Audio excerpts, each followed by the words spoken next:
Crypto King is not a financial advisor. You gon' learn today, you gon' learn today, you gon' learn today. Had to get it off, why not be the boss? Started in Tampa Bay. Life in the matrix will crumble you. Poverty struggle will humble you. Florida State, relocate, pack my bags and I moved to Colombia. Hola mujeres bonitas, they say that it's cheaper to keep her. That's why I learn more than you. Crypto, I'm learning you. Learn crypto TV is turning to.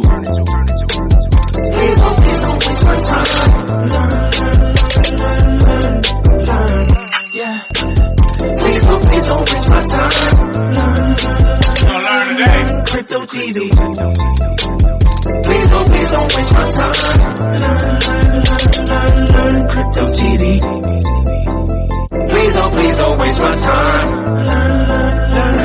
Learn Crypto TV. Thank you for tuning in to Learn Crypto TV. Today, we're going to talk about the 4 phases of a crypto market cycle. So a crypto market cycle typically consists of 4 different phases of price trends that are caused by several types of external factors. Here is what they look like and how to take advantage of them.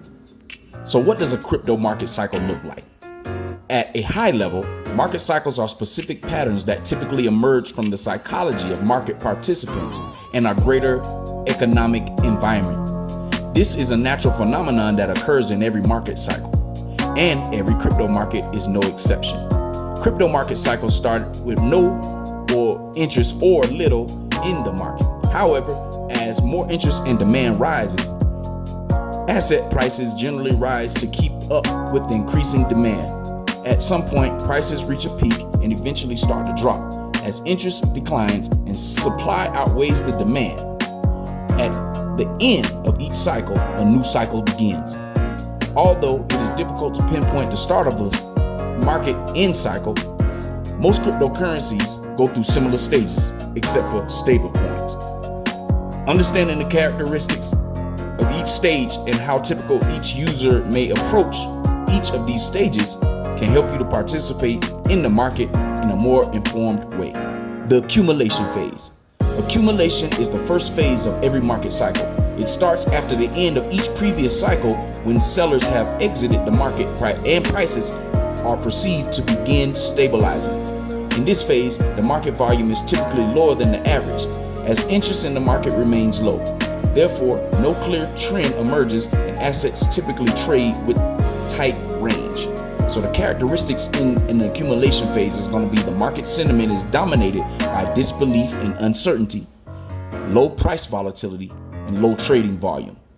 The accumulation phase is also known as a consolidation phase, which generally marks the end of a downtrend.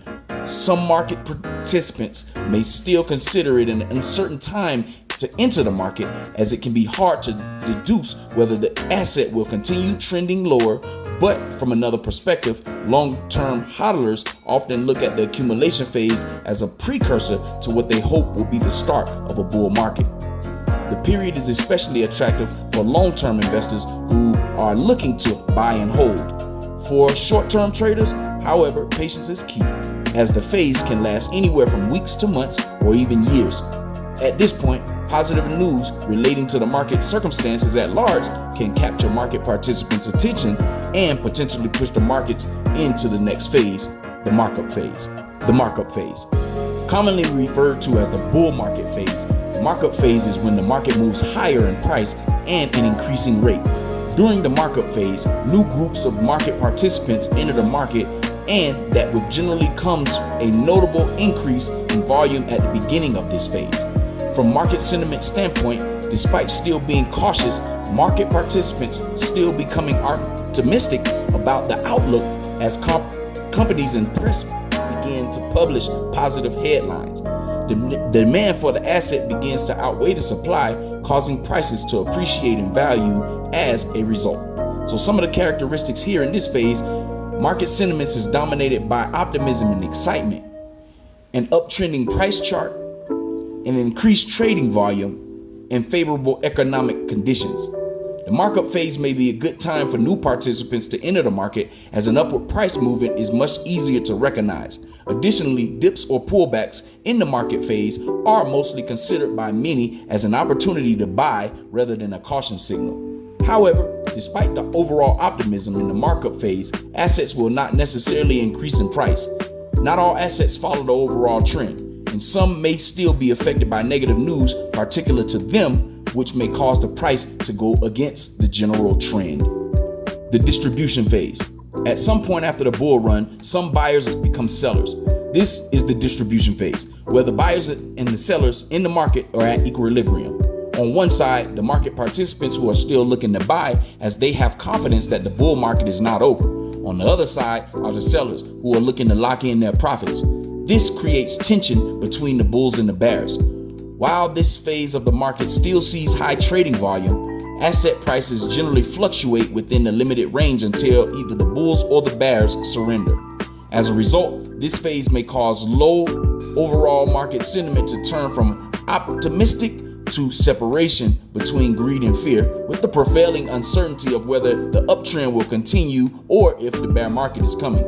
The Fear and Greed Index is a common indicator by which analysts use to gauge this change in overall market sentiment. So some characteristics of this phase includes the market sentiment is simultaneously colored or overconfidence by greed and uncertainty, low price volatility, and elevated trading volume, but without an increase in price. The distribution phase is also the first sign of weakness after the bull market. In turn, this can lead some to deduce that a further downtrend might be coming. During this time, some participants who bought an asset prior to or at the beginning of the markup phase may begin liquidating their positions in preparation for what they perceive to be an upcoming bear market, also known as the markdown phase. The markdown phase. The markdown phase, or the bear market, is the scariest phase of most market participants. It starts as soon as the supply exceeds the demand in the distribution phase, and its period that's fueled by fear in market as the outlook becomes increasingly negative. The more the participants begin fearing the upcoming state of the market, the more of the selling pressure builds. In some situations, this cascading effect can send prices of an asset to levels not seen since the markup phase. From technical perspective, the markdown phase is defined by a downtrending chart and a high volume price decline. From market sentiment perspective, it begins when the news articles turn negative with words like recession in their title. So some of these characteristics of this phase is going to be market sentiment is dominated by anxiety, panic, downtrending price charts, elevating trading volume, and an unfavorable economic condition. The markdown phase is a short seller's dream and the period where they start to gain from the markdown drawdown. In this period, even good news can have trouble pulling an asset out of a downtrend as participants adopt a cautious approach to avoid losses in the current harsh market climate. But there is light at the end of the tunnel because markdown phases don't last forever. At the end, this phase generally comes to the new crypto market cycle. What lies around the corner might be yet another markup phase. How long is a crypto market cycle? Despite its young history, crypto has already seen several market cycles. One of Bitcoin market cycles in 2013 came where in just a few months, the asset went from $150 in accumulation phase to over $1,150 at the peak of the markup phase. It eventually slumped back down to $250 in the markdown phase in early 2015. The next cycle kicked off in 2017, starting at around $1,000 and climbing to a peak of $19,000 by the end of that year, only to return to a low of about $3,700 by the end of the markdown phase. In both examples, it took the asset roughly 4 years to complete a market cycle. Hence, the conclusion that an average crypto market cycle takes 4 years. However, be wary when making decisions based on this data because it is based on a very small sample set that there may be black swan events that the industry hasn't seen. So here are some factors that affect the crypto market cycle.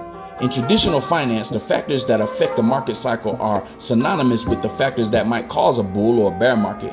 These are political sentiment, supply and demand, fiscal and monetary central bank policies, corporate performance data, and technical indicators. The cryptocurrency market, however, has historically seen additional unique features such as the Bitcoin halving, which is a technical advancement behind the cryptocurrency that can often become a catalyst for the start of the mark up or mark down phase for that asset. For instance, the Bitcoin halving. This process involves halving the rewards of the Bitcoin miners after every 210,000 blocks. In layman person terms, it reduces the rewards for mining on the Bitcoin network and in return limits the supply of new Bitcoins. Because of this, the demand remains strong and it would generally push the Bitcoin price higher due to the perceived lack of market supply historically.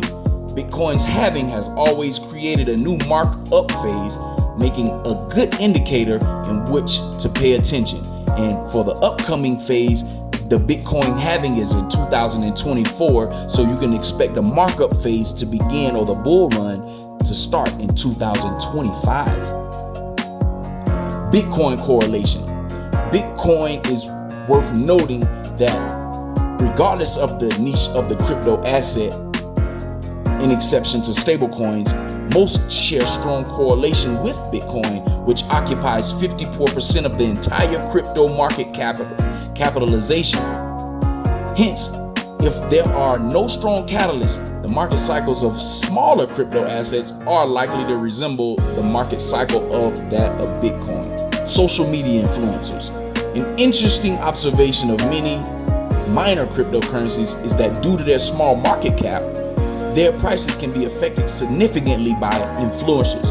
One of the biggest influencers is Elon Musk. In February of 2021, the meme coin Doge surged over 50% immediately after Musk tweeted about it. On the other occasion, after Musk was asked how many Shiba Inu coins he owns, to which he then replied, none, the cryptocurrency suffered a 20% decline in market value. Although social metrics are hard to measure or predict, crypto assets have a trendy fluctuate based on tweets and other forms of social media engagement from influential figures. So how can you as a retail investor take advantage of market cycles? Although the market cycles are fairly simple to understand, crypto assets are still a new asset class with new underlying technology. This can add multiple layers of complication when trying to ascertain where the market currently stands with regard to crypto cycles. To add, market cycles may not always have the same patterns, and market participants typically cannot tell you until looking back in retrospect.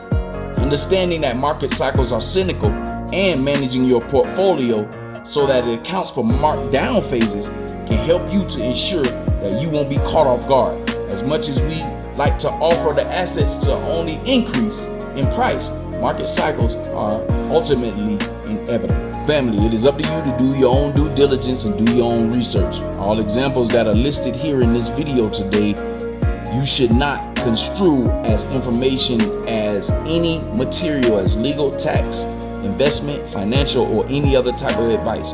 This is edutainment or well-researched information given to you on the behalf of Crypto King for your education purposes, to make good decisions when you're trying to balance and diversify your crypto portfolio. The past performance of these cryptos does not guarantee or predict any future performance. So the value of the crypto assets, they can increase or decrease, and you can lose all or a substantial amount of your purchase from that price you bought in at. So when assessing a crypto asset, it is essential for you to do your own research and due diligence to make the best possible judgment, as any purchases shall be your sole responsibility.